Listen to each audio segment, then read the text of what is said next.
Inconnu, imprévisible, indétectable, le loup solitaire s'est imposé à travers une série d'affaires en Europe et dans le monde. C'est aujourd'hui l'un des nouveaux visages du terrorisme. Certes, l'année dernière, plus de 12 000 personnes ont péri lors d'attaques dues à des groupes terroristes bien identifiés. Mais à y regarder de plus près, ces chiffres ont tendance à diminuer en Europe. Par ailleurs, sur les 174 attaques répertoriées, les 2 qui se sont révélées fatales sont imputables à des individus agissant seuls et non affiliés à des groupes terroristes, soit le profil le plus difficile à repérer pour les autorités. Qui sont donc ceux qu'on désigne par loup solitaire? C'est la question à laquelle nous tenterons de répondre aujourd'hui. Une attaque en plein cœur d'Oslo, suivie d'un carnage sur l'île d'Utoya. L'été dernier, 77 personnes ont péri en Norvège, victimes de la folie meurtrière du terroriste d'extrême droite Anders Breivik. Le phénomène du loup solitaire s'est alors imposé dans le débat. Les autorités américaines alertent sur cette menace. L'Europe pointe quant à elle les risques liés aux avancées technologiques. Comment caractériser cet assaillant solitaire? L'analyse du criminologue Alain Bauer. Les loups solitaires sont en général, en matière criminelle ou en matière terroriste, des individus isolés, agissant seuls, se déterminant seuls et n'ayant aucun organe de commandement ni aucun support logistique. Il y a 2 catégories, ceux qui veulent se faire prendre et ceux qui ne veulent pas se faire prendre. Pour l'essentiel, ils essayent de dire qui ils sont et ce qu'ils font. Austin, février 2010. L'Américain Joseph Stack écrase son avion contre un bâtiment abritant l'administration fiscale du Texas. Bilan, 2 morts et 13 blessés. Ils sont relativement efficaces parce qu'il faut un certain temps pour les prendre. Ils laissent en général peu d'indices et ça nécessite de gros moyens d'enquête. Et puis surtout, l'absence de connexion vers l'extérieur rend beaucoup plus difficile la recherche et le renseignement des services de police pour les identifier. Toulouse, mars 2012, l'appartement de Mohamed Merah. Une de ces affaires qui, selon Alain Bauer, vient brouiller les frontières entre terrorisme et criminalité. Comment définir ces meurtriers solitaires? Les hybrides. Ce qui n'est plus 100% purement terroriste. On a des gangs terroristes, on a des organisations dont on pense qu'elles sont terroristes alors qu'elles ne sont que criminelles, des guérillas dégénérées, bref, toute une série de situations qui ont totalement modifié la frontière qui pouvait exister entre 100% criminels et 100% terroristes. Des individus qui échappent aux classifications existantes et qui de fait deviennent plus difficiles à identifier, à traquer et à neutraliser.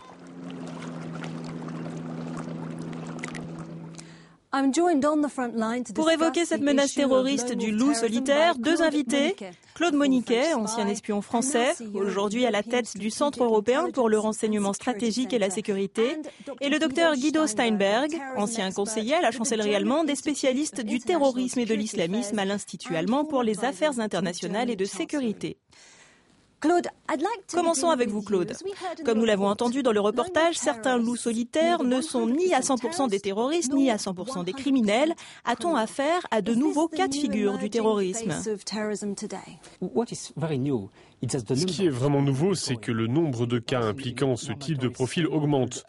Auparavant, une cellule de type classique abritait 1 ou 2 personnes avec un passé criminel sur une dizaine ou une vingtaine de personnes arrêtées. Mais aujourd'hui en France, si on prend la dernière opération menée, on a 8 personnes sur 12 qui ont un passé criminel. Donc ça, c'est nouveau. Et ce qui est aussi intéressant, c'est que ces 8 personnes se sont converties à l'islam tardivement. Which we were not Muslim born. That's new, the number, the importance of the figure.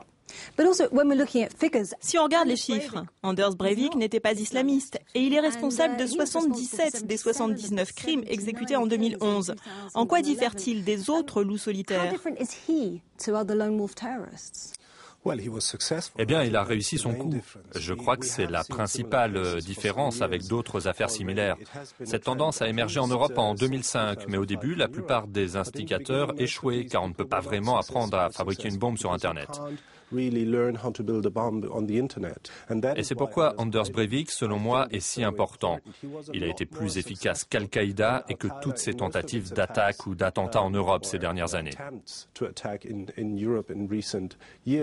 Je crains qu'il ne devienne une référence pour certains militants d'extrême droite, éventuellement d'extrême gauche, et assurément pour les djihadistes. Mais agissent-ils vraiment seuls? Est-ce que les autorités, à un moment, ne se cachent pas derrière un écran de fumée pour dire « ils agissent seuls et c'est pourquoi on n'arrive pas à les attraper » Sont-ils vraiment seuls quand ils préparent leurs actes? Pas systématiquement. J'ai des doutes s'agissant de nombreuses affaires. En juillet 2006, en Allemagne, on a le cas de ces valises bardées d'explosifs dans 2 trains et un détonateur qui n'a pas fonctionné. Cette attaque était reliée à Al-Qaïda en Irak via des intermédiaires libanais. J'ai des doutes au sujet de l'affaire Mera et je crois que les autorités françaises sont très nerveuses. Car si des liens étaient éventuellement révélés, cela voudrait dire aussi qu'il y a eu des erreurs.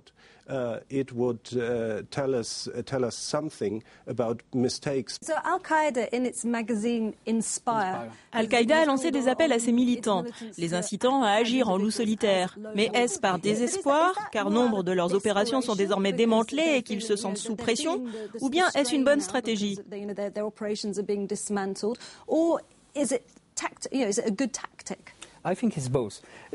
Les deux, je pense. Il y a une sorte de désespoir, car Al-Qaïda a été cerné dans la région Afghanistan-Pakistan, et c'est très difficile pour eux de sortir de cette zone pour agir. Environ 3 ou 4 leaders d'Al-Qaïda ont été tués ou arrêtés par les Américains ou d'autres ces 10 dernières années. Donc, ils n'ont pas les mêmes moyens d'action aujourd'hui. Donc oui, ils sont aux abois. Mais dans le même temps, ils ont compris quelque chose de très important. C'est qu'ils n'ont pas besoin de former, de dépenser de l'argent, d'attirer des gens vers l'Afghanistan, l'Irak ou le Pakistan pour les entraîner pendant des mois avant de les renvoyer en Europe. Ils peuvent dénicher en Europe de très bons éléments dans les périphéries, des gens qui sont désespérés, qui ont des comptes personnels à régler avec l'Europe parce que leur intégration a échoué, parce qu'ils se sentent, à tort ou à raison, exclus de la société.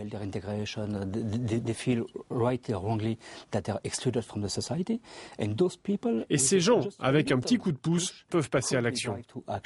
Peut-on dire qu'il y a en Europe, proportionnellement au nombre d'attaques terroristes, moins d'actes reliés à l'islamisme? Je ne suis pas sûr. Si on regarde les chiffres depuis 2001, des milliers de personnes ont été arrêtées en Europe pour des attaques liées au terrorisme islamiste. La plupart d'entre eux ont été relâchés, mais on a encore des centaines de personnes en prison pour des actes liés au terrorisme islamiste. Donc je pense qu'il y a là des gens très dangereux. En termes de radicalisation, beaucoup de choses se passent ailleurs que dans les camps d'entraînement. Il y a aussi Internet. On entend notamment parler de djihad électronique. Est-ce que c'est quelque chose que l'on peut éradiquer?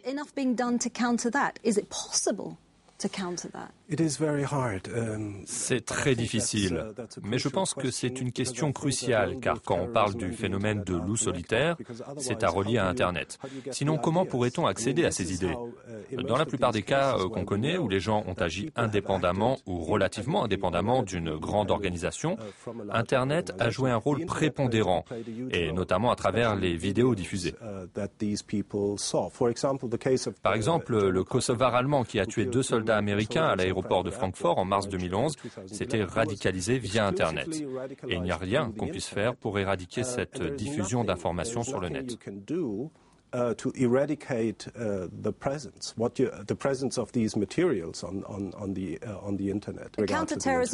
Les moyens de neutraliser le terrorisme ne seraient donc-ils pas suffisants? Je pense que ce n'est pas optimal, c'est clair, mais je ne suis pas si négatif quant au travail effectué par les services de sécurité et de renseignement en Europe. Nous avons fait beaucoup. Si on regarde les chiffres, une fois encore, depuis 10 ans, ce sont probablement 30 ou 40 attaques terroristes d'envergure qui ont été déjouées en Europe, grâce au travail de renseignement de la police et de la justice. Et ce n'est pas si mal. Donc si on grossit le trait, quelle est la plus sérieuse menace à laquelle nous faisons face en matière de terrorisme? Vient-elle de ces loups solitaires ou d'autre part? Non, je pense qu'il y a toujours une activité djihadiste organisée, mais je dirais que dans le même temps, et j'insiste là-dessus, ce n'est pas une question importante, car on doit prendre en compte tout le spectre, l'ensemble de la menace. Et certains pays, notamment l'Allemagne, ne s'attachent qu'à une partie depuis les attentats du 11 septembre. Je pense qu'en Allemagne, on oublie l'extrême droite, alors qu'elle est très forte dans ce pays, et particulièrement dans l'Est. Donc on ne doit pas focaliser sur un aspect plus qu'un autre, mais plutôt lutter contre les djihadistes, les chiites, les terroristes, les militants d'extrême gauche, d'extrême droite. Et même si on a l'impression qu'ils sont faibles ou peu dangereux, bien souvent ce n'est pas le cas. Anders Breivik en est l'exemple vivant.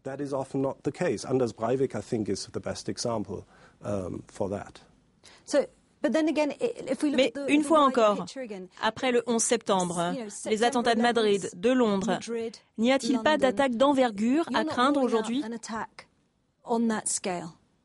No, of course, we can't. On ne peut pas savoir, car la réalité peut nous donner tort.